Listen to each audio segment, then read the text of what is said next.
Buenas, queremos aprovechar nuestro episodio para, primero que todo, agradecer a toda la gente que nos está apoyando en Patreon y en las diferentes donaciones, porque ellos hacen posible este proyecto, ellos garantizan la continuidad de esto, los patrocinadores y toda la gente que nos está apoyando en Patreon y en donaciones. Queremos agradecer a todas las personas que nos escriben en redes sociales, que están permanentemente pendientes, que nos comentan, que nos cuentan. Queremos agradecer a la comunidad que está con nosotros, que nos apoya y que nos hace uno de los podcasts más reconocidos en este momento. A toda esta gente tan bacana, que nos está botando tan buena onda, que nos está impulsando a seguir adelante y a seguirles contando historias. Muchas gracias. Buenas.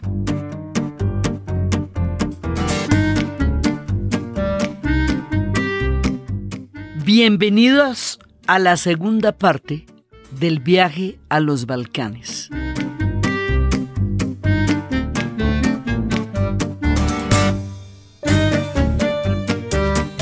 Habíamos quedado en Dubrovnik, Ragusa, la antigua ciudad-estado que fue rival de Venecia la Serenísima durante la época del esplendor del comercio de las ciudades-estado italianas en el Mediterráneo, en la época en que ellos eran los que comerciaban con los otomanos y eran ellos los que tenían las rutas con Oriente, y el resto de la Europa estaba confinada mientras estas ciudades florecían, y habíamos visto de la belleza absolutamente impresionante de Dubrovnik, del esplendor de esa ciudad y de cómo esa ciudad fue bombardeada durante la guerra y cómo la reconstruyeron y la dejaron otra vez bonitica y hermosa y uno podía volver a ver el sueño de Dubrovnik, que es, la llama la perla del Adriático porque realmente es un resplandor de la historia en la mitad del mar. Es verdaderamente maravillosa. Y ahí había una serie de ciudades que son re bonitas, que digamos en esa zona hay una cantidad de cosas que vimos que son sumamente hermosas y maravillosas. Entonces, antes de salir de esa parte del viaje, pues yo les adelanté Dubrovnik porque Dubrovnik es la chimba. Pero antes de salir de esa parte del viaje, estuvimos también en Split, que también fue parte hemos hablado del Palacio de Diocleciano y de la Catedral del Mausoleo y del Templo de Júpiter. Y es que los Balcanes, por la cantidad tan impresionante de historia que tienen ahí, entonces uno salta, y eso pasa en la gran mayoría de los viajes donde uno tiene que hacer amplios recorridos donde han pasado todos los imperios y donde han pasado todos los pueblos. Entonces el Imperio Romano también estuvo ahí, y eso es lo que uno ve en Split. Y resulta que el Imperio Romano estuvo en esa parte y también cuando el Imperio Romano, cuando después ya viene a aparecer Bizancio, ellos van a formar parte también de Bizancio. Una parte de los Balcanes va a formar parte de Bizancio.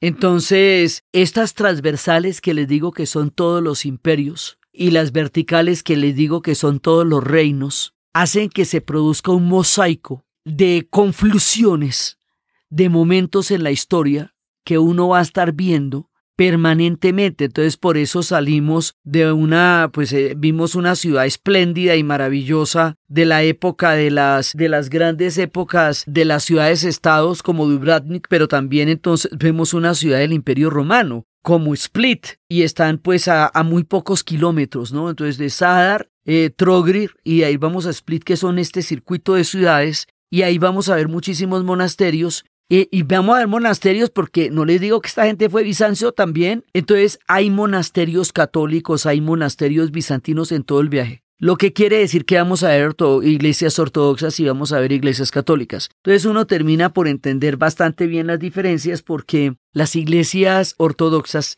tienen una concepción completamente diferente del cristianismo, en el sentido en que primero Jesús para ellos es un rey más que un hombre. Tienen muchísimo más énfasis en su divinidad que en su ser humano. Los íconos están representados de una manera tal en la que el dorado hace que no tengan que ser personas reales porque nunca las conocimos. Y por el otro lado hay un iconoclastio, el iconostasio, que es una especie de biombo donde están las figuras a las cuales está dedicada la basílica. Entonces, la basílica y las catedrales van a estar entremezclándose en nuestro camino. Entonces, cuando estamos en Croacia vamos a encontrar catedrales, luego nos vamos a encontrar basílicas y así. Entonces, esto, digamos, todo esta entrecruce entre religiones, porque las religiones van a formar también una parte importante de todo este galimatías que son los Balcanes, y el hecho de que, lo que les digo, pertenecieron al Imperio Romano, pertenecieron al Imperio Bizantino, pertenecieron al Imperio Austrohúngaro, pertenecieron al Imperio Otomano, y les cayeron las guerras mundiales y les cayó encima el fascismo primero y luego el comunismo y luego la disolución. O sea, eso es mucho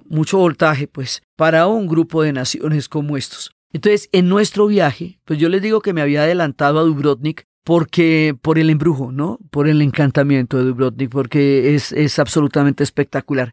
Pero nuestro viaje tenía días antes 2 caminos que son absolutamente importantes. Son absolutamente importantes antes de que salgamos propiamente de esta parte de los Balcanes para dirigirnos después hacia Montenegro y después de Montenegro pasar a Tirana, donde ya ahí estamos en otra parte.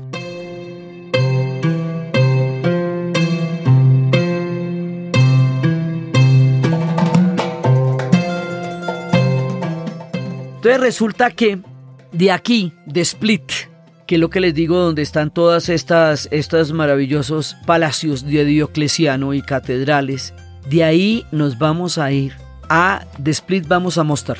En Mostar ya entramos en la Bosnia-Herzegovina propiamente dicha. Antes estábamos en Croacia, ahora vamos para la Bosnia-Herzegovina. Y en la Bosnia, o sea, vamos y volvemos, ¿no? Porque Split queda en Croacia, la Mostar y Sarajevo quedan en la Bosnia-Herzegovina. Y luego de Sarajevo a Dubrovnik vamos a volver a Croacia. Entonces salimos y volvemos por entre estos países, estas naciones de lo que fue la nación yugoslava. Pero lo importante ahí es que cada vez que uno sale de uno de estos estados que hoy está en otra parte completamente diferente de la historia, y las diferencias son muy pocos kilómetros. Sí, de Split a Mostar hay 170 kilómetros y ahí ya estamos en otra jugada. Pero esto es en otra jugada completamente diferente, porque la diversidad aquí es en serio. Entonces vamos a llegar a un puente divino. Es el puente de Mostar. El puente de Mostar fue bombardeado durante la guerra de los Balcanes. El puente de Mostar unía a las comunidades musulmanas con las comunidades ortodoxas, con las comunidades católicas, unía a las 3 comunidades. Y estábamos en la época en que todo el mundo era yugoslavo. Entonces las 3 comunidades convivían, como convivieron en toda la Yugoslavia. Como les contaba, que compartían las campanitas de la Navidad del 6 de diciembre, que es la de los ortodoxos, y también compartían la Navidad del 24 de diciembre, que es la de los católicos, y también compartían el Ramadán. O sea, las 3 religiones estaban en paz en un mundo donde la religión no era el relato, sino era el régimen de Tito en ese momento. Entonces resulta que nosotros vamos a llegar a Mostar, y ahí nos encontramos con un punto que sí es diferente al resto, porque ellos son la Bosnia-Herzegovina. La Bosnia-Herzegovina formó parte del Imperio Turco Otomano, así que vamos a llegar a la región musulmana. Hasta ahora estábamos entre los cristianos ortodoxos y los católicos, ahora vamos a llegar donde los musulmanes. Y resulta que ellos son musulmanes, pues por pertenecer al imperio. Aquí nos empieza la diferencia de relatos ya de una manera muy clara. En todos los relatos que habíamos visto y que veremos en otra parte del viaje, todo el tiempo están hablando de los horrores de los turcos. Ya ahorita cuando lleguemos a Rumania, pues eso se pone mucho más feroz. Que todo el tiempo que los turcos otomanos hicieron esto, que los turcos otomanos hicieron lo otro. Y se habla de los turcos siempre como los más terribles invasores, los más crueles invasores. Cuando llegaron los turcos otomanos y acabaron con esto y acabaron con esto otro y con esta... Es como el relato más permanente que uno está escuchando ahí. Pero entonces resulta que llegamos a la Bosnia-Herzegovina y allá nos dicen, cuando tuvimos el honor de pertenecer al Imperio Turco Otomano. Entonces, el pertenecer al Imperio Turco Otomano en la Bosnia-Herzegovina es un honor, es una identidad histórica. Es la pertenencia a una gloria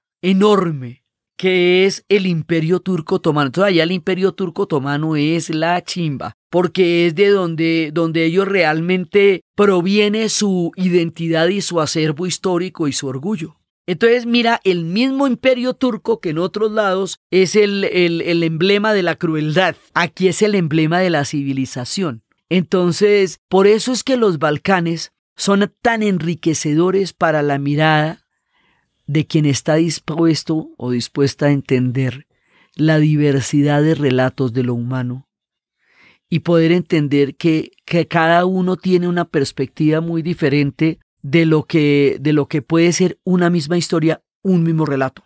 Entonces, resulta que este puente de Mostar fue bombardeado y fue como bombardear el puente de Mostar fue una manera de romper todo lazo, toda unión. Fue la destrucción del puente, el bombardeo del puente de Mostar fue un bombardeo para fines humillantes, pero también desesperanzadores. La guerra, dicen dicen los griegos, tiene el dios Marte, o el dios Ares, para los griegos, Marte para los romanos, tiene un par de hijos que llegan antes que él anunciando que viene la guerra, y son Fobos y Terror, el miedo y el terror. El miedo y el terror son los agentes que anuncian que viene la guerra después. Entonces resulta que la volada del puente de Mostar era una manera de enviar un mensaje de terror, un mensaje de amedrentamiento, un mensaje de ruptura imposible de reconciliar, un mensaje verdaderamente macabro, aparte de la muerte misma. El poder y el simbolismo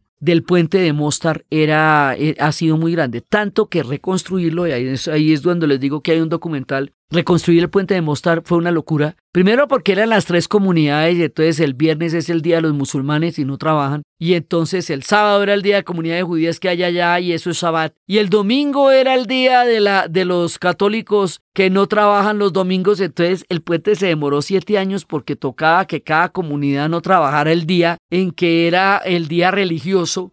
Bueno, eso era una cantidad de problemas. O sea, tocó traer arquitectos que conocieran la antigua arquitectura otomana para poderlo reconstruir con la riqueza de la arquitectura otomana, para poder encontrar su validez histórica. Esto es, o sea, la sola leyenda de la reconstrucción del puente de Mostar es una cosa que le muestra a uno cuántas cosas se rompieron y se desarticularon en el proceso de esa guerra tan brava.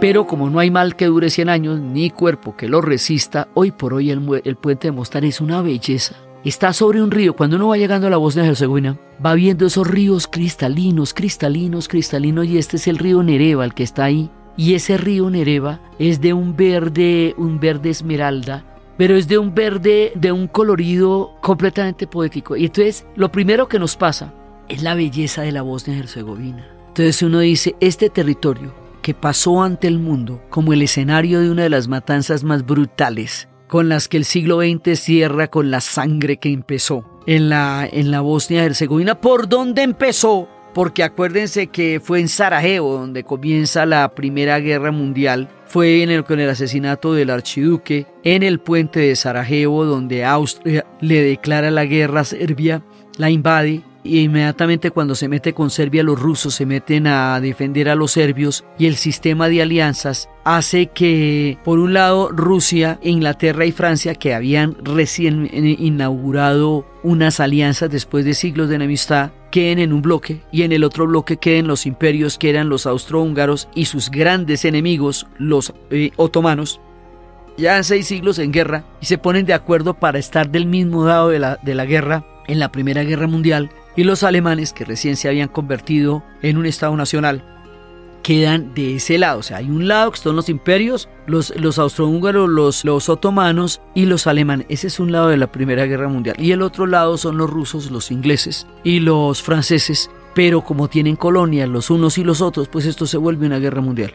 Entonces, ahí mismo en Sarajevo, donde empezó en 1914, la guerra más absurda, criminal sangrienta y terrible, con la que el siglo XX tiene un bautizo de sangre absolutamente feroz, pues termina en la última década del siglo XX, donde ya creíamos que nos habíamos aprendido alguna, con un genocidio en los Balcanes y con una guerra de proporciones aterradoras que logró espantar al mundo. Todas las cosas porque eso sucedía al mismo tiempo que el genocidio de Ruanda y al mismo tiempo que el florecimiento de la Unión Europea. Entonces, depende para qué lado mirara uno, veía la gran esperanza de un pueblo sanando las heridas, que es de lo que se trata la Unión Europea y se ha tratado, y las de otros abriendo unas heridas espantosas por donde se habían abierto heridas anteriores. Entonces resulta que ahí uno llega a la Bosnia-Herzegovina y lo primero que le sorprende es la belleza de la Bosnia-Herzegovina. Y entonces ahí es cuando yo siempre pienso que los pueblos no son solamente sus conflictos. Los pueblos son su belleza, los pueblos son su tradición, los pueblos son su cultura, los pueblos son mucho más que los conflictos. Los conflictos son parte de la historia de los pueblos, pero no es lo único que los pueblos viven, o si no, no hubiera sido viable la humanidad si los conflictos fueran la única narrativa que pudieran tener como sociedad. Entonces la Bosnia es bella, bella, bella, bella, unos valles más bonitos, unos ríos cristalinos, un paisaje delicado, bellísima, bellísima es, y una gente muy querida. Porque la otra idea es que las personas que han participado en guerras o han vivido o han padecido guerras, entonces se imaginan que son monstruos y tienen 7 orejas y tienen antenas. Y resulta que todos somos humanos. Eso es parte de lo esperanzador y de lo macabro, ¿no? Que somos los mismos humanos común y corriente los que nos podemos meter en unas películas de terror o salirnos de ellas. Lo que sí se ve son cementerios. Muchos se ven y se ven cementerios. En la mitad de ese valle verde se ven cementerios que le van anunciando a uno que hay mucha gente encerrada. Mucha gente enterrada ahí. Esos son 250.000 personas que asesinaron en la Bosnia-Herzegovina. Y entonces, digamos, uno no deja de percibir el sabor, pero la recuperación es hermosa también. Es muy grande. Y la recuperación le muestra a uno que la vida reverdece, aún en los lugares donde más crudo ha sido. Entonces, este puente de Mostar lleno de cafecitos, este puente de Mostar lleno de artesanías, la calle de las artesanías del puente de Mostar, es como estar en una ciudad turca. Es exactamente lo mismo que estar en una ciudad turca. Sí, entonces, digamos, yo he ido 2 veces a Turquía, que eso es una cosa completamente maravillosa porque Turquía es divina, divina, divina. Y muchos de esos pueblos encantadores y maravillosos que vi en Turquía, fue exactamente como el puente de Mostar. Y había todas las artesanías turcas. Era una prolongación de Turquía. Entonces, es que eso es lo que son los enclaves. Sí, los enclaves o las influencias. Es que esto es el Imperio Otomano. Ese Imperio Otomano que todos los demás consideraban su acérrimo enemigo es lo que es la Bosnia-Herzegovina.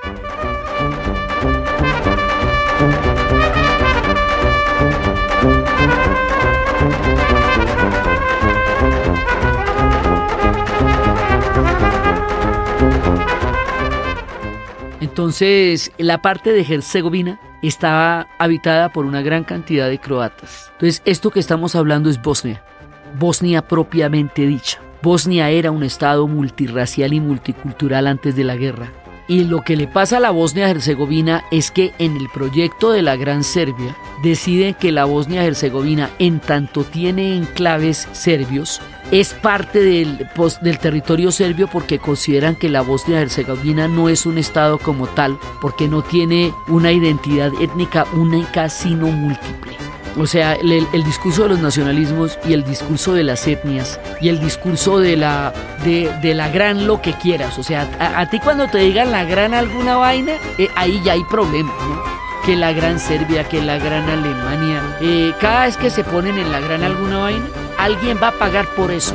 Entonces, el tema de la Gran Serbia, como es un imaginario histórico tan poderoso y arranca desde 1389 con la batalla de los Mirlos, cada vez que hay una papaya, ellos la buscan.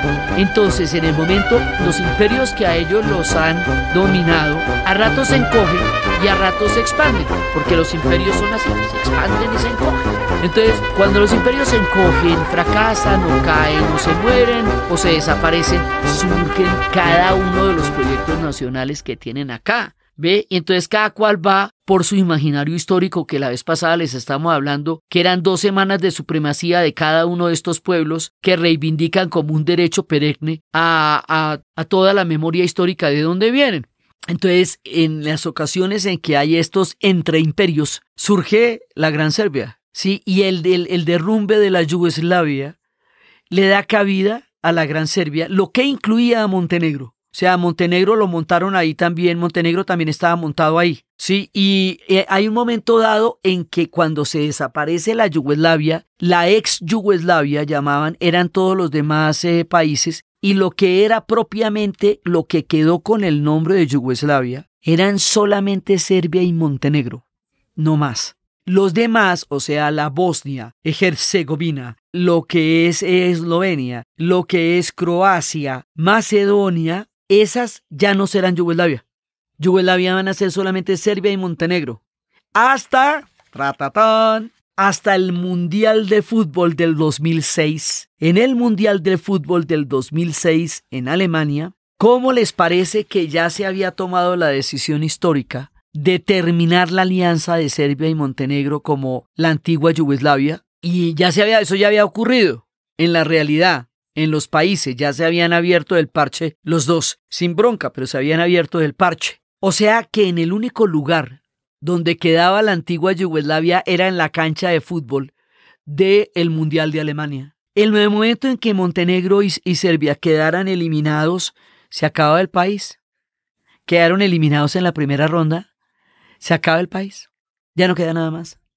¿Sí? Pues eso le muestra a uno también lo artificiales que son las construcciones de los países de una manera y de otra. Lo artificiales que son las fronteras o lo banales que pueden llegar a ser las fronteras, para no creernos que estas cajitas donde nos meten son más que eso, ¿no? Cajitas. Entonces a rato usted pintar las cajitas de otra manera, ponerlas de para arriba o ponerlas de para abajo. Pues son construcciones humanas, ¿sí? Que como se hacen, se deshacen. Güey, esta gente termina en el 2006 en Alemania. Ya.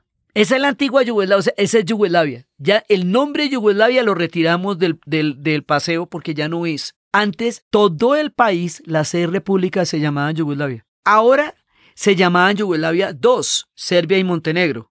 Por eso además nosotros empezamos nuestro viaje en Belgrado, en el Museo de la Yugoslavia. Y ahora después de eso quedan esas 2, pero después de que los eliminen en el Mundial, ya no queda ninguna. Entonces los eliminan en el Mundial y ya no queda ninguna. Para nuestro momento de relato, ya todo el mundo es un parche aparte. Sí, ya están completamente separados los unos de los otros. Entonces es ahí cuando llegamos, la parte que nosotros conocimos en el viaje de la Bosnia como tal, es Mostar y Sarajevo. Entonces vamos por Mostar tan hermosa. Y allá nos vamos a encontrar, entonces allá no nos van a aparecer basílicas y no nos van a aparecer iglesias, catedrales, sino que nos van a aparecer mezquitas. Porque es el mundo musulmán. Entonces está con la mezquita de Koshki Mehmet, ¿sí? Y entonces resulta que una de las hipótesis más inquietantes de la guerra de los Balcanes, de las cosas más terribles que le pasó a Sarajevo, es que como Sarajevo era musulmana, nadie la protegió. Como Bosnia y Herzegovina era musulmana en su mayoría, nadie la protegió porque un estado musulmán en el corazón de los Balcanes no era del interés de los europeos. Ahora, esta gente era musulmana bastante laica, su islam no era un islam verdaderamente fervoroso.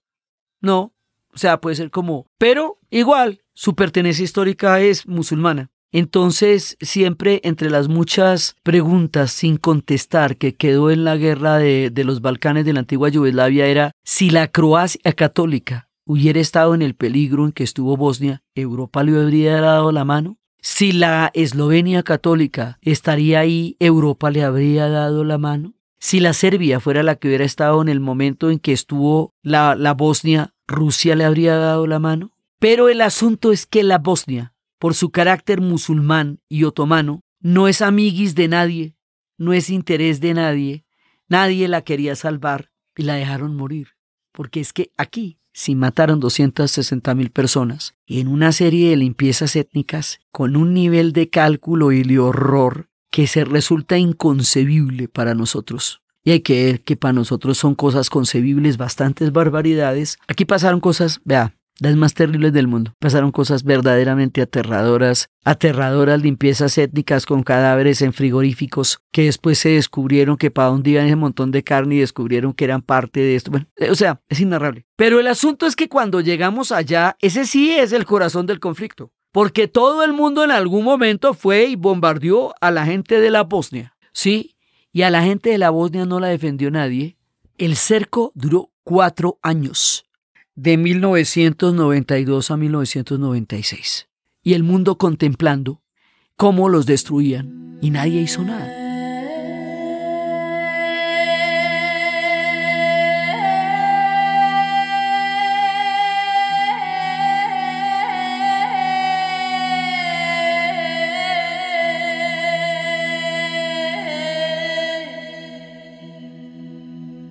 Ahora, ¿esto por qué es tan grave? Porque malamente, se puede decir o intentan todavía alegar, ya con muchas menos evidencias que puedan apoyar esto, que la gente no sabía lo que estaba pasando en el Holocausto en Europa. Malamente porque había muchos signos. Pero esto sí sucedió en las cámaras delante de todo el mundo en vivo y en directo. O sea, aquí nadie puede decir que no sabíamos lo que estaba pasando en los Balcanes. Eso no lo podemos decir. Se puede decir que nadie hizo nada, que a nadie le dio la gana ayudarlos, que la gente en Sarajevo murió sola. Entonces, después de la belleza de Mostar, que es como una cajita de esas así que se puede ver de paisaje divino, nos vamos para Sarajevo. Y todo este conflicto que se ha venido tomando por partes a lo largo de todo el viaje, y cada cual es inocente de lo que le pasó al de al lado porque solamente estaba defendiendo su propia causa nacional, resulta que después de todo esto, entonces, ¿quién hizo la matanza de Bosnia-Herzegovina? Si todo el mundo se estaba defendiendo. Sí, entonces hay quienes decían, no, que hubo brigadas musulmanas que los fueron a ayudar, pero eso ni lejanamente ni remotamente explica todo lo que les pasó. O sea, todo el mundo trata de justificar lo injustificable. Lo que pasó con Bosnia-Herzegovina es injustificable, avergüenza el siglo XX, ensangrenta la memoria. No tendría que haber pasado, ya los genocidios los habíamos conocido con el Holocausto. La palabra nunca más perdió sentido en ese momento en Ruanda y en la Bosnia-Herzegovina. La Bosnia-Herzegovina nos recuerda que hay cosas que no hemos superado como humanidad y que terminado el siglo XX, cuando creímos que las cosas ya algo nos habíamos aprendido, nos sorprende con una cosa tan macabra y aterradora como la que pasó allá. Pues cuando llegamos a Sarajevo, pues cuando le cuentan a uno cómo era la guerra, que había una avenida central, y la gente no podía caminar por la avenida porque desde las ventanas estaban los francotiradores disparándole a las personas que estaban en la avenida, porque los cercaron. Entonces fuimos a los túneles, y en los túneles nos contaba hoy por hoy la guía que hace el tour del túnel. Es una maestra. Ella fue educada en el túnel durante la guerra y no conoció un aula de clase. Cuando termina el cerco y cuando termina la guerra, ella va a querer ser una maestra en un colegio para experimentar la sensación de estar en un aula, porque siempre fue en un refugio y en un túnel su experiencia escolar. El túnel es aterrador porque el túnel era el único punto donde la gente se podía guarnecer de un bombardeo permanente. El bombardeo se fue haciendo de una manera terrible porque bombardeaban la comida, la cola del pan, la cola de los helados. Empezaron a bombardearlos hasta que se confinaran y después los cercaron y les cerraron la ciudad. Y fue a través de la poesía y a través del periódico que salía a veces en papeles o en pedazos de bolsa, que era el diario de Sarajevo, para que no muriera el alma de Sarajevo. Cuando en los cercos y en los confinamientos la poesía es lo que salva el alma. Entonces había poetas y había periódico. Cada vez que salía el periódico sentían que de alguna manera estaba viva el alma de Sarajevo. Todo lo que esta gente resistió y vivió para que no muriera el alma de Sarajevo, todo lo que tocaban, lo que les contaba del adagio de Albinoni, de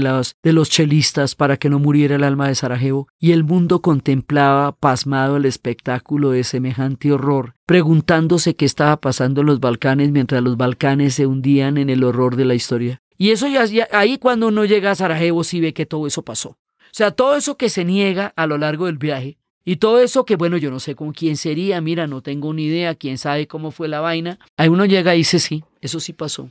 Oh, sí pasó. Y realmente pasó. Y hay memoria, había una exposición de Srebrenica, hay una memoria ahí, y ahí nos encontramos con un museo de Tito, y ahí nos encontramos con que nadie sabía qué hacer con Tito. Era un museo donde estaban muchos de los pertrechos y de los símbolos y de los uniformes y de las insignias de la era de Tito, más en modo de depósito que de museo. Un museo que nadie, no estaba como encargado de nadie propiamente porque nadie quería cargar con la memoria de Tito. Entonces, también lo impredecible de la historia, ¿no? El hombre más importante, el creador de la Yugoslavia, el hombre que fue un pueblo que todo el mundo lo reivindicaba como el gran adalid de la creación de Yugoslavia, ahora lo tienen por ahí como arrumado, como que nadie sabe qué hacer con Tito, o sea, como que fue tan grande que no saben qué hacer. Si no existe la Yugoslavia, ¿quién era Tito? ¿Sí? ¿Qué pasó con él? Entonces nos encontramos, es en el sitio donde explícitamente hablamos de él, porque no lo vimos en Croacia, que es su tierra natal. Y entonces nos encontramos con todos los pedazos de la historia, articulados de maneras completamente diferentes, según van pasando los años. Sí, porque ya cosas que en su momento fueron el protagonismo del momento, ya después con el tiempo dejan de serlo. Entonces, como siempre, hay lugares donde uno tiene que permanecer más. Y en Sarajevo había que quedarse varios días, porque Sarajevo es como el punto nodal, donde toda esta historia llega a un punto gravitacional para poderla entender. Es en Sarajevo, donde está el corazón de todo este conflicto balcánico. Y está, porque es que todos los imperios remontan allá, ¿no? Están esas calles que les contaba que es una gran calle principal, pero entonces una parte de la calle era de los austrohúngaros y es toda austrohúngara, otra parte era de los otomanos, sí, y entonces, pero es que las tiendas y los negocios y todo son otomanos en una y en la otra son austriacos y en la otra son bosnios, entonces, o sea, rara vez la historia o es de las veces en las cuales la historia se puede ver de una cuadra a otra, o sea, tú atraviesas un semáforo y ya estás en otro imperio y sigues en la misma calle de Sarajevo. Sí, que sigue siendo fundamentalmente una ciudad turca, pero también era una ciudad yugoslava, entonces tiene unas partes turcas y tiene unas partes yugoslavas, y toda esta diversidad la ves ahí en la misma cuadra, en el mismo restaurante, en esa noche de Sarajevo. Dice, bueno, hay que quedarse más. Sarajevo es un enigma, Sarajevo es un caleidoscopio, Sarajevo es una herida, Sarajevo es una recuperación, Sarajevo es un poema, Sarajevo es una música, Sarajevo es corazón, Sarajevo es todo eso. Hay que ir a Sarajevo, hay que mirar Sarajevo de todas maneras. Ellos son las lecciones más bravas de lo que tenemos que aprender de la historia.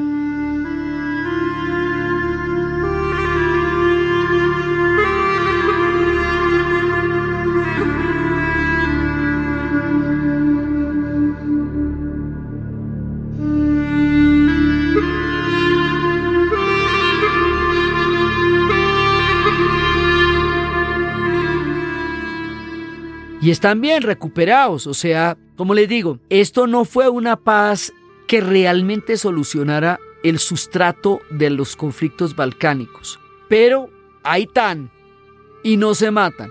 Entonces, ¿qué fue lo que hizo la paz de Dayton? La paz de Dayton lo que hizo fue tomar Bosnia y Herzegovina, la habían borrado del mapa entre los serbios y los croatas, cada uno con sus imaginarios de nación. Pero ella la habían botado por la ventana. Entonces la paz de Dayton lo que hace es sacar a la Bosnia-Herzegovina del fondo del abismo donde estaba borrada del mapa y ponerla en el mapa otra vez, ¿sí? Y que quede un pedazo croata, que es lo que les digo que es Herzegovina, otro pedazo serbio, que es la República Srpska, que es para satisfacer las demandas de los serbio-bosnios, que eran los que habían empezado la guerra, y las de los croatas, que también estuvieron en una parte contra la Bosnia y luego a favor de la Bosnia cuando se volvieron claramente enemigos de los serbios, y dejar a la Bosnia ahí puestecita en el mapa, o sea, en lo que es Mostar y Sarajevo. Entonces, la Yugoslavia era una federación de 6 naciones. Ahora la Bosnia-Herzegovina es una federación de 3 pueblos, de los bosnios, de los croatas y de los serbios, Srpska al norte, Herzegovina y la Bosnia misma. Entonces ese es como el corazón del conflicto y por eso es tan interesante y es bonita, transparente, linda, verde, hermosa, la Bosnia-Herzegovina, que también fue el lugar por donde empezó la Primera Guerra Mundial O sea, que ha sido lugar de como donde han pasado muchas cosas. Además que también es el desprecio que han sentido los europeos por los Balcanes, lo que es una jartera, ¿no? Cuando Churchill decía que si llegaba a estallar alguna guerra europea, sería por un maldito problema en los Balcanes. O cuando Bismarck decía que los Balcanes no valían los huesos de un granadero prusiano. Entonces era, digamos, Europa la ha despreciado, la ha dejado de lado, la ha repartido, la ha utilizado y la ha dejado morir. Entonces, digamos, así como la grandeza de las civilizaciones europeas se evidencia en sus capitales, sus miserias se evidencian en África, las miserias de los europeos se evidencian en los Balcanes porque ahí todo el mundo tiene platos rotos y todo el mundo hizo cosas indebidas y la suma de todas esas barbaridades fue el horror que vivió la Bosnia-Herzegovina. Entonces todo eso lo ve uno en Sarajevo, una ciudad ya cicatrizada, con las energías más raras, pero una ciudad ya cicatrizada de todas maneras, ¿no? Todo eso sucedió ya hace mucho tiempo, ya hay una generación, que esto es muy importante, mire, una generación que no haya conocido la guerra, vale toda la pena. Una generación que no vivió el horror, una generación que no tiene la memoria de una matanza, que carga la historia de sus padres, que carga la historia de la guerra, pero que no la vivió en carne propia, ¿me entiende? Una cosa es que a usted le cuenten que desde ahí estaban los francotiradores y otra que a usted le fueran a disparar desde ahí. Entonces, cada generación que no conoció la guerra es una ventaja histórica de un pueblo y como sociedad, porque es el triunfo de la vida sobre la muerte. Y es el triunfo de la cultura y de las posibilidades sobre la destrucción, el miedo y el horror. Y eso es hoy día Sarajevo. Sí, pasaron las barbaridades más grandes que ustedes se imaginen, pero no están pasando ahorita en este momento del relato, no. Y ya hace 20 años no pasan. Y eso es chévere, porque es lo que le digo. Lo primero que hay que hacer es cauterizar la herida, porque si todavía está saliendo la sangre por la aorta, pues usted cómo la para, ¿me entiende? Y cómo puede hablar sobre el chorro de sangre. Entonces esta gente ya, la llave de la sangre la cerró. Que todavía les falten acuerdos fundamentales en esa cantidad de relatos entrecruzados y contradictorios, eso es otra cosa, ¿sí? Que si después se volverían a agarrar por lo mismo que no han solucionado, no lo sabemos, no lo podemos saber. Esperemos que no. Esperemos que con los años hayan aprendido a tramitar esto de otra manera. Pero todo eso pertenece a las especulaciones de la historia. Concretico, ahorita usted va por allá y todo el mundo recibe el sol en un cafecito, le cuenta a usted historias macabras, pero ya no son las que están viviendo, sino las que vivieron la gente de la generación anterior. Y es con eso nomás ya tenemos una victoria muy grande, porque en medio de la guerra, del asesinato, del terror, del chantaje, del miedo, no se puede nada. No se puede nada. Y eso es lo que uno siente en Sarajevo. Se le encoge el corazón a uno cuando viene a Sarajevo, y sobre todo después de uno conocer esos esplendores que habíamos visto, llega a una acá y pues el mood es completamente diferente, porque es distinto ahí, la historia es distinta, es completamente diferente, ¿no? Entonces, fíjate, cuando estaba en la placita de Belgrado y miro las camisetas, ¿no? Para que vea cómo es esto de tenaz, de esos que fueron los genocidas y que en Serbia son parte de la lucha serbia. Ellos lo validan como parte de la lucha serbia. Y luego ya uno va a Sarajevo y ve lo que los señores de las camisetas hicieron en Sarajevo. Y lo inexplicable y lo inexcusable que es completamente para los bosnios herzegovinos haber vivido lo que han vivido en manos de gente como Mladic o como Karadzic. Sí, o sobre el odio racial que Milosevic desató para mantenerse en la política y mantenerse en el poder y mantener su figura como una figura preeminente en la historia de una Yugoslavia después de todo lo que fue el país. Todo eso se ve en Sarajevo.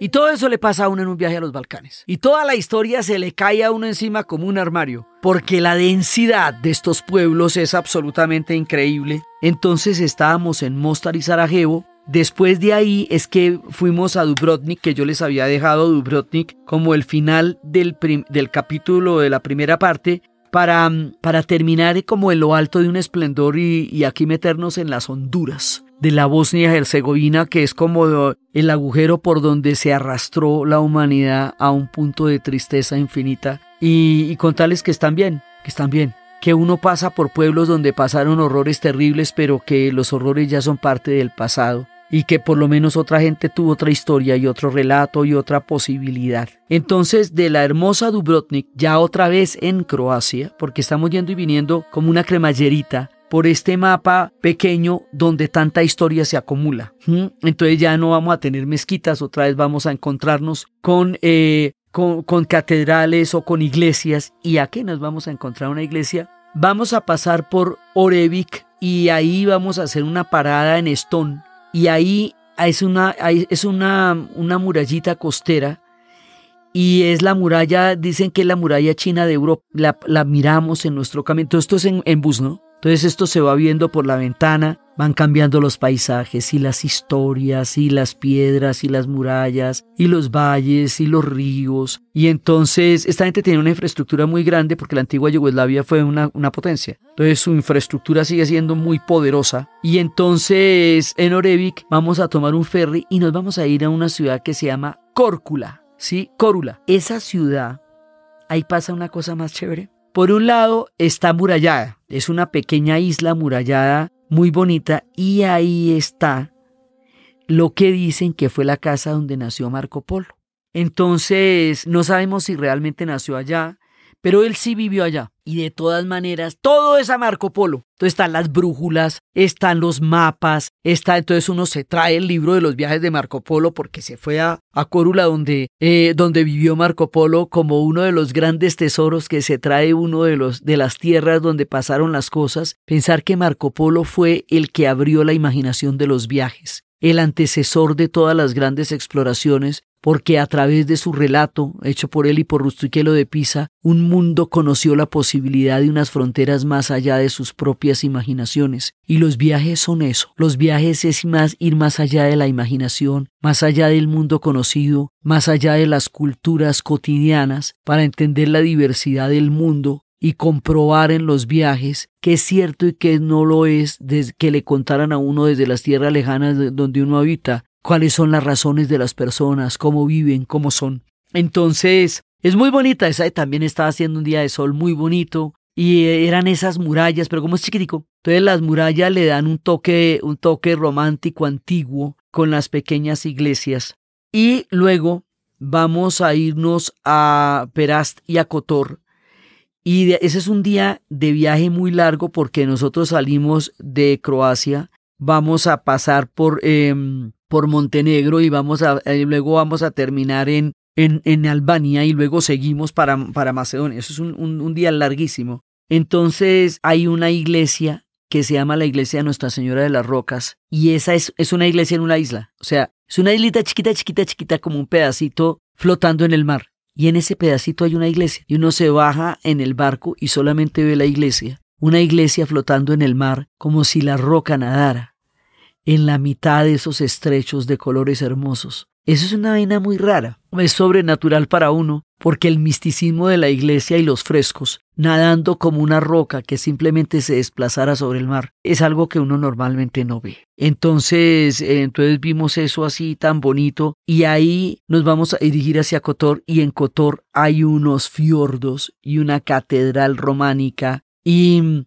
ahí entonces otra vez volvemos a las catedrales románicas porque estamos otra vez en otras regiones. Y eso es de una belleza, pero además ese mar, esos azules de ese mar, los azules de los mares varían mucho, o sea, son diferentes. Una cosa es el mar de San Andrés con sus 7 colores, y otra cosa son esas estrellitas que brillan sobre ese mar de esos fiordos, en ese lugar donde están esas maravillosas iglesias. Y después nos vamos a ir para un lugar que se llama Pergorina y luego a Tirana. Ahora, hay una cosa que es importante que les había contado cuando la guía de Mostar, cuando lo vamos a ver, es que hay gente que habla español por las telenovelas. Las telenovelas que se hacen en nuestro país llegan a los Balcanes y hacen que una chica joven, bonita y desparpajada como la guía de Mostar hablara español de una manera totalmente fluida, sin acento. Y ella decía que su hermano le decía que las telenovelas le iban a dañar el alma, pero en realidad lo que hicieron fue prepararla para ser una guía y darle toda una carrera en la vida. Y nos vamos a encontrar en el camino con mucha gente que habla español sin acento y que lo habla por las telenovelas, y tuvimos una experiencia en un hotel que fue muy divertida porque alguien leía los nombres del grupo con una pronunciación perfecta y le dijimos ¿por qué? Y entonces dijo, pues porque yo veo telenovelas. Y entonces ella era la chica de la recepción y luego se acerca la otra persona que está ahí, que el compañero de trabajo de ella de la recepción, un hombre muy elegantemente vestido como suelen estar las personas en los counters de los hoteles. Y la mira y le dice, ¡cállate, maldita! En español. Y pues nosotros nos morimos de la risa porque como la aprenden con las telenovelas, entonces aprenden en las entonaciones y en los dramas de las telenovelas. Entonces son detalles divertidos de cómo se oye Despacito en Croacia y cómo se saben nuestros acentos por las telenovelas. Y nosotros, sin embargo, no sabemos nada de ellos, sí, pero ellos nos cuentan esas historias, se las va encontrando en el viaje.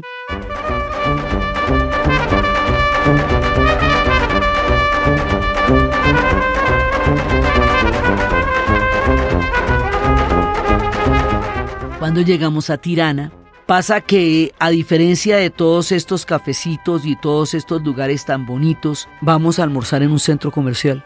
Y bueno, es porque vamos a almorzar en un centro comercial pudiendo aprovechar el sol de la ciudad y tomarnos un café en uno de estos bonitos lugares.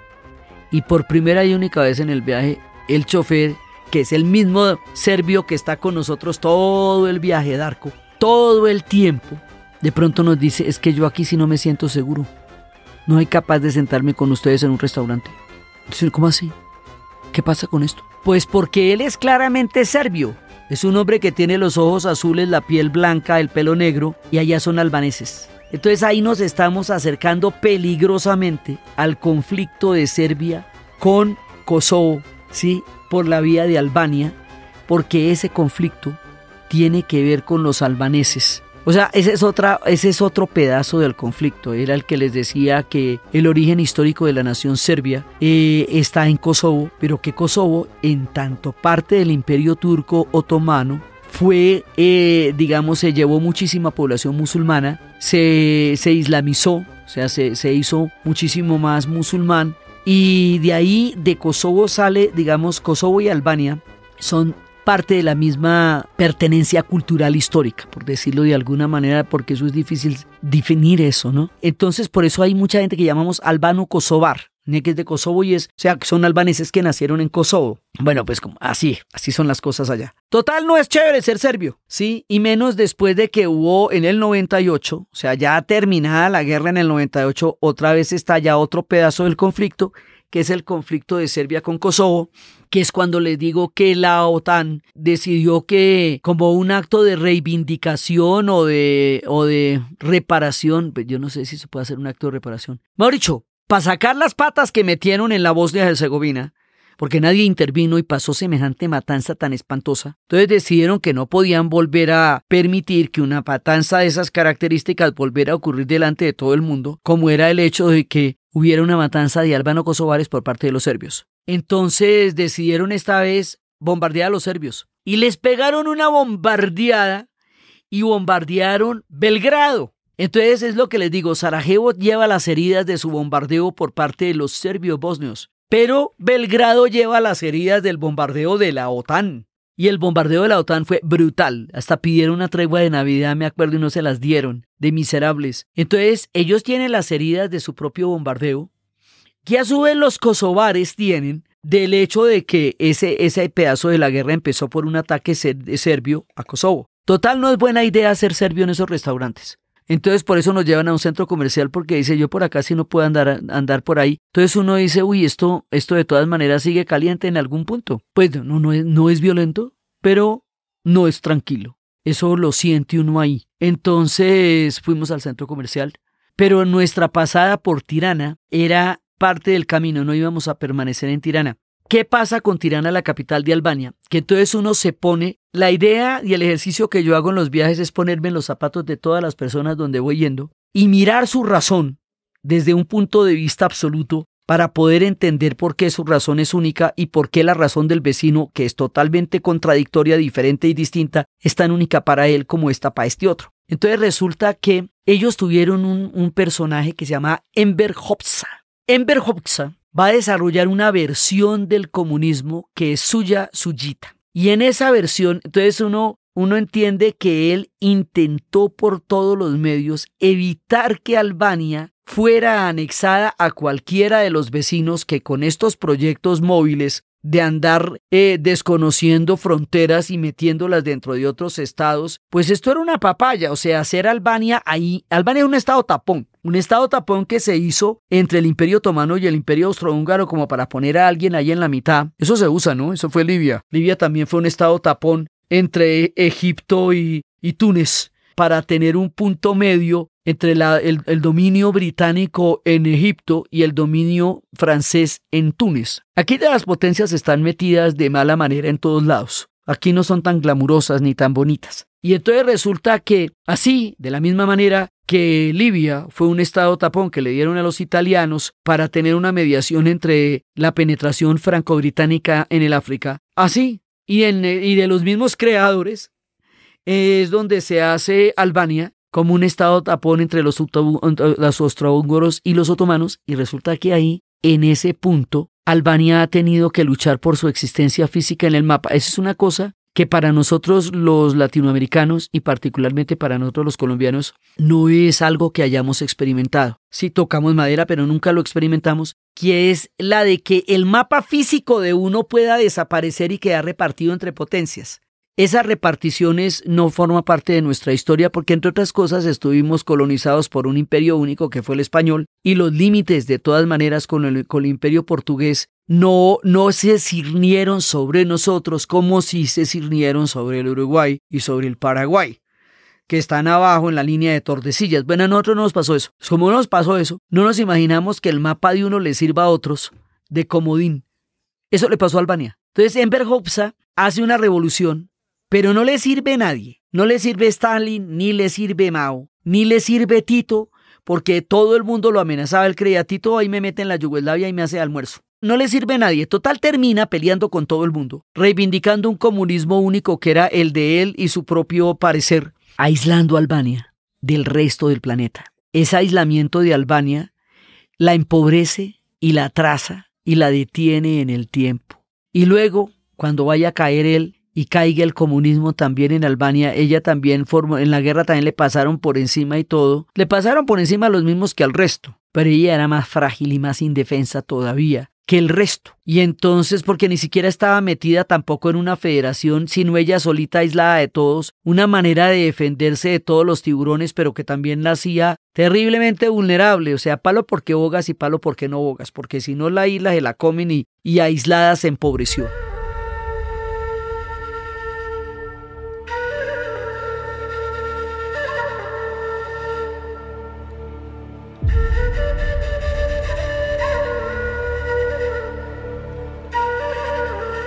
Total, después de que se muere él y cae el comunismo, va a haber una cosa que, digamos, fue de las noticias que vivimos en Radionet, que era la rebelión de Valona. El gobierno albanés de la época, estamos hablando de 1996, 96-97, apostó el Producto Bruto Interno.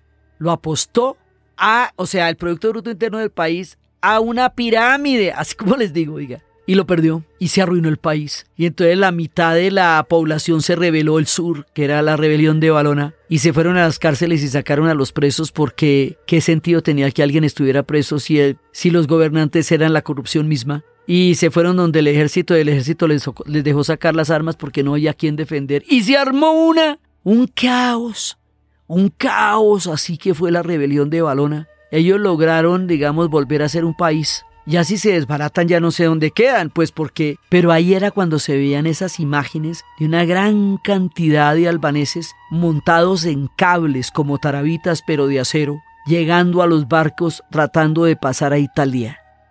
En miles tratando de pasar a Italia, porque la vida en Albania como tal se había acabado. Entonces, Albania tiene ese toque triste, tiene ese toque extraño.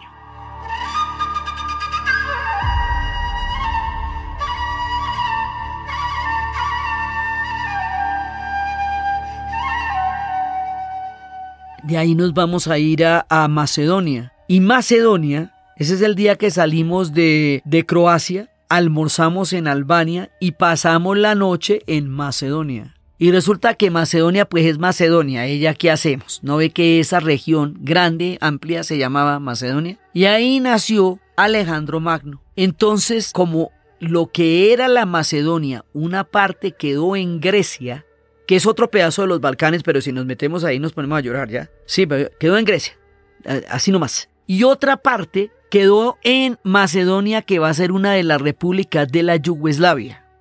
¿Listo? Pero resulta que los griegos, si Macedonia era Yugoslavia, pues no pasa nada porque era Yugoslavia. Y ahí no había distinción entre uno y otro. De eso se trata todo el viaje que les he contado. Pero ya siendo Macedonia, entonces en ese momento los griegos no aceptan que esa república se llama Macedonia y los griegos están en la Unión Europea. Esto todo es quién se mete en la Unión Europea y quién no y en qué categoría se meten. Entonces, Eslovenia y Croacia están en grandes ligas y son zona euro y son titinos y nuni. Sí, pero los demás están intentando hacer cola a ver si los dejan entrar. Y entonces para hacer cola y los dejan entrar, pues tienen que pasar sus certificados de que ya no se matan, un montón de cosas. Entonces, si Macedonia quiere entrar a la Unión Europea, Grecia no puede objetarla. Sí, porque, todos los países miembros tienen que aceptarla. Entonces resulta que Grecia la objeta hasta que no se cambie el nombre. Pero si usted se llama Fernando o se llama Mariela, pues se llama Fernando o se llama Mariela. No, que aquí no entra si no se llama Silvia, porque yo no me llamo Silvia, me llamo Mariela. Sí, que aquí no entra si no se llama Luis, porque yo no me llamo Luis, me llamo Fernando. Es que Fernando me llamo yo y por eso no cabemos dos Fernandos. Pero a ver, bueno, no, nada, no han podido resolver esa vaina, ¿cómo te parece? No la han podido resolver. Entonces la entrada de Macedonia a la Unión Europea está en veremos, porque se tiene que cambiar el nombre, pero ellos son la misma región histórica donde nació Alejandro. Entonces tratan cada uno de fijar su posición. Entonces ellos lo que hacen es que tienen unas estatuas hollywoodenses, como les digo, como de 80 metros, cosa que a los macedonios tampoco les hace ninguna gracia, porque les parecía que gastarse ese plato, no en esas estatuas, cuando se necesitan hospitales y se necesitan cosas de primera necesidad, pues era un lujo extravagante solamente para orinar el territorio frente a los griegos. Entonces, ahí van, ahí están. Pero ella es muy bonita, la Macedonia es bonita y entonces vimos una ciudad antigua que se llamaba Orhit. Y en esa ciudad antigua hay un desfiladero adoquinado y uno va a llegar y allá hay un montón de maravillas. En Orhit, esa es como la ciudad más titina, ahí está el lago, hay una ciudad antigua, hay una catedral de Santa Sofía, hay un bazar, es bellísima. Orhit es como un tesorito así chiquitito. Y luego nos vamos a ir para Skopje, capital de Macedonia. Y en Skopje, capital de Macedonia, es donde les cuento que está la casa de la Madre Teresa de Calcuta, que vivió allá, sí, que nació allá. Pero entonces la reivindican los albaneses. El aeropuerto de Tirana se llama la Madre Teresa de Calcuta, pero en Skopje, Macedonia, es donde está la casa donde ella se crió de niña. Pero su práctica fue en Calcuta, razón por la cual se llama la Madre Teresa de Calcuta. Entonces, pues diga, a ver, pero todo el mundo la reivindica. Y quienes critican a la Madre Teresa de Calcuta, yo estaba pensando cuando estábamos viendo, digamos, como la austeridad y la vida que ella tuvo, dije, pero habiendo gente tan mala en el mundo, habiendo en esa región criminales de guerra, genocidas, ¿para qué bajarle la caña a la Madre Teresa de Calcuta, ole?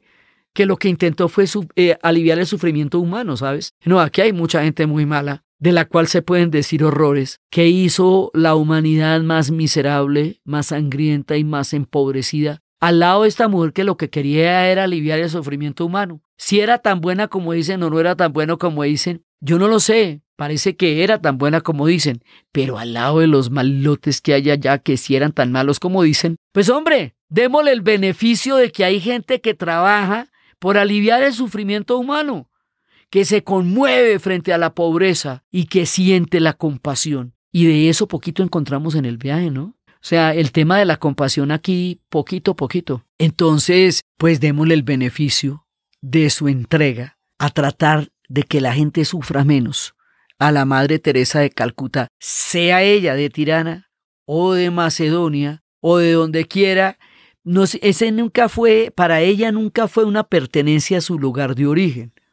Y en Calcuta fue que hizo realmente su obra. Entonces, pues todo esto sigue siendo contradictorio respecto a la figura de ella porque pues Ella no era ni de un lado ni del otro, y de todos era a la vez. Pero allá está la casa de la Madre Teresa de Calcuta, entre todas las cositas que se van viendo. Entonces eso nos va apareciendo Tito, Tesla, la Madre Teresa de Calcuta, de todo como en botica. Un viaje a los Balcanes es la mezcolanza. Un viaje a los Balcanes es un mosaico de historias, relatos, pedazos, países, paisajes, una de las regiones más complejas de la humanidad y de la actualidad son los Balcanes. Por eso es que era tan importante hacer este viaje, por eso era que tanto tiempo los estudié y por eso es que llegar allá va a ser una cosa tan supremamente significativa e importante en la vida. Porque llegar a los Balcanes es caminar los suelos de la historia tantas veces imaginada, tantas veces vista, tantas veces estudiada, y no solamente ver la guerra, que fue lo que los Balcanes fue, sino la recuperación y 20 años después, cómo son los Balcanes y cómo los pueblos siguen adelante después de experiencias aterradoras, o no importa qué tan aterradoras sean las experiencias, los pueblos tienen la posibilidad de seguir adelante. Es más o menos lo que uno ve cuando viaja hoy día a los Balcanes y ve ese sol y ve esa...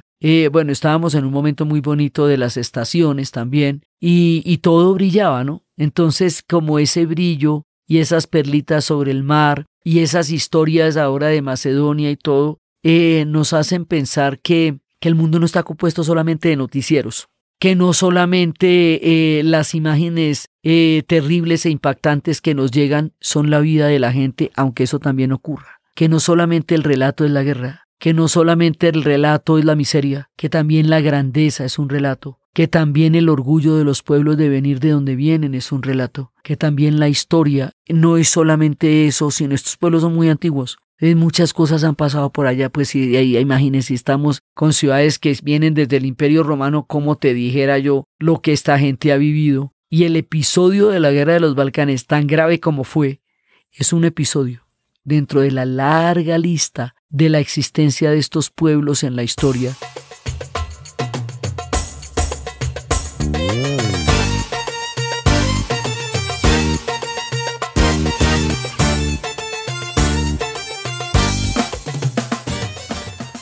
Y han tenido todos los conflictos que tú quieras, pero no los tienen ahorita, ahí están. De todas maneras, entonces, de una u otra manera se fueron resolviendo las cosas. Kosovo se declara república independiente, muchos países lo van a reconocer y muchos otros no.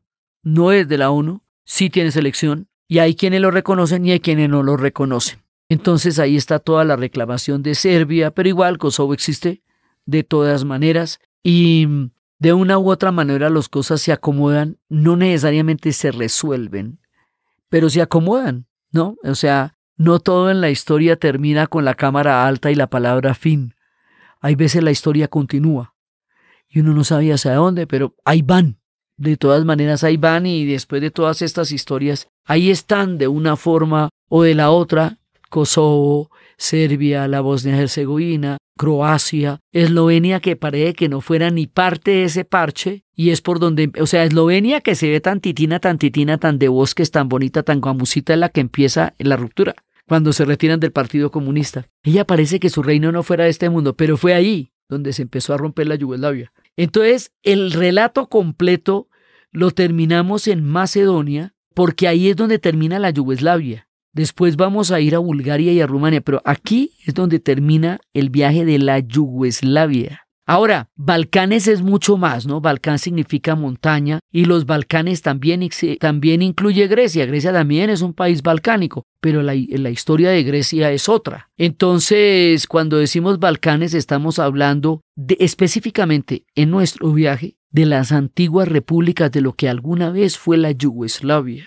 Pero ahí hay otros pueblos que son Bulgaria y son Rumania, que no son exactamente balcánicos, sino que también son Europa del Este, pero están unidos también por muchos puntos a estas historias. Entonces, el gran rompecabezas, el gobelino impresionante que hicimos y que yo intenté construir y construí durante muchos años, hacia el 91 y hacia el 92, llega a completarse ante mis ojos por primera vez. Digo por primera vez porque ojalá uno pudiera volver allá. Eso, pues ojalá se pueda volver allá porque eso es chévere realmente. Cuando salimos de Macedonia y vamos a entrar a Bulgaria y a Rumania, porque ahí en Macedonia se completa el gran rompecabezas de los pueblos balcánicos que yo había empezado a estudiar cuando empecé a sentir un dolor profundo por lo que estaba pasando en la Bosnia-Herzegovina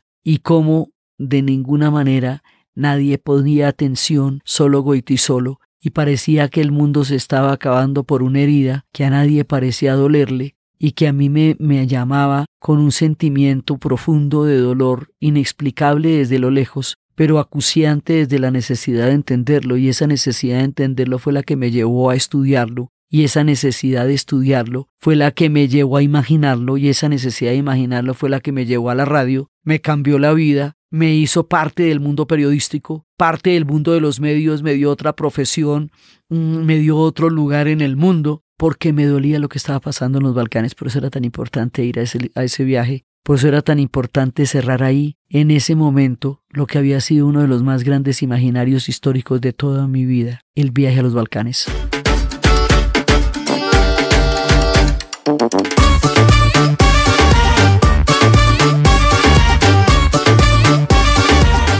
Entonces, desde los espacios de lo soñado, de lo imaginado, de lo visto, desde los espacios del río Neretva, del puente de Mostar, del dolor de Sarajevo, de la belleza de los Balcanes, de los relatos, de las contradicciones, de los imaginarios, de las historias, de los pueblos que ya no sangran, aunque todavía tienen dolores, pero pueden seguir adelante en su camino de la historia, desde las miradas de conjunto sobre relatos parciales, desde la forma como se redondea una historia en la geografía y en la vida, desde el momento en que salimos de Macedonia y después de haber recorrido la Bosnia y haber mirado las maravillas de este caleidoscopio de la historia que son los Balcanes, en la narración de Ana Uribe. Para ustedes, feliz día, cualquiera que ese día sea.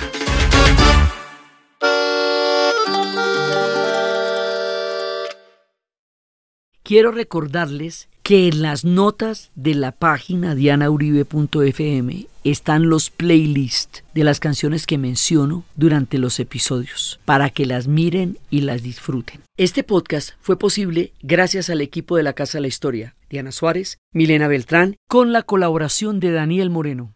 Y fue grabado en Los Gatos Studio y editado por Sebastián Payán de 070, y siempre con la ayuda fuerte y poderosa de Santiago Espinosa Uribe y Laura Rojas Aponte del podcast Cosas de Internet.